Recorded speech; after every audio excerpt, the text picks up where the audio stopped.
বাগেরহাট রামপাল তাপবিদ্যুৎ কেন্দ্রের বিপুল পরিমাণ সরঞ্জামাদি উদ্ধার ও সংঘবদ্ধ চোর চক্রের প্রধান সহ দুজন চোরকে গ্রেপ্তার করেছে র্যাব-৬। তথ্য ভিডিও চিত্রে পাঠানো উৎপল ঘোষের প্রতিবেদন। বাগেরহাট রামপাল তাপবিদ্যুৎ কেন্দ্রের বিপুল পরিমাণ সরঞ্জামাদি উদ্ধার ও সংঘবদ্ধ চোর চক্রের প্রধান সহ দুজন চোরকে গ্রেপ্তার করে র্যাব-৬ কেপিআই রামপাল তাপবিদ্যুৎ কেন্দ্রের বিআইএফপিসিএল কোম্পানির সিকিউরিটি সুপারভাইজার। তাপবিদ্যুৎ কেন্দ্রের এসএস স্টিল বার এবং লোহার সরঞ্জামাদি চুরির বিষয়ে র্যাব-৬ খুলনা বরাবর একটি অভিযোগ দায়ের করেন। অভিযোগে জানা যায়, গত 16 সেপ্টেম্বর 2024 রাতে রামপাল তাপবিদ্যুৎ কেন্দ্রের ম্যাটেরিয়াল এলাকা হতে রামপাল তাপবিদ্যুৎ কেন্দ্রের কনস্ট্রাকশনের কাজে ব্যবহৃত বিভিন্ন এসএস স্টিল বার এবং লোহার সরঞ্জামাদি চুরি হয়ে যায়।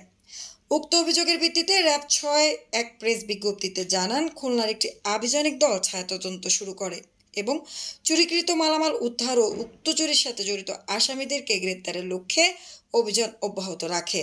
গত 16 সেপ্টেম্বর আনুমানিক রাত 9:45 সময় র্যাব-৬ এর একটি আভিযানিক দল গোপন সংবাদের ভিত্তিতে বাগেরহাট জেলার ফকিরহাট থানাধীন কাটাখালী গোল চত্বরের পশ্চিম হাইওয়ে পুলিশ বক্সের সামনে হতে আসামি মোহাম্মদ খালিদ হাসান শেখ, 2 মোহাম্মদ রুহুল আমিন মল্লিক, উভয় চুনপুরি ডাকব, খুলনা থেকে গ্রেপ্তার করেন।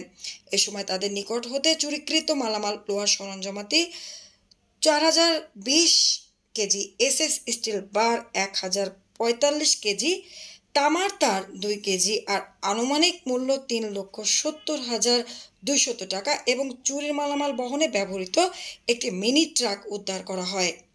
এ সময় উপস্থিত সাক্ষীদের সামনে জব্দ তালিকা প্রস্তুত করে জব্দ করা হয়। পরবর্তীতে গ্রেপ্তারকৃত আসামিদেরকে বাগেরহাট রামপাল থানায় হস্তান্তর করে তাদের বিরুদ্ধে মামলা রুজু করা হয়।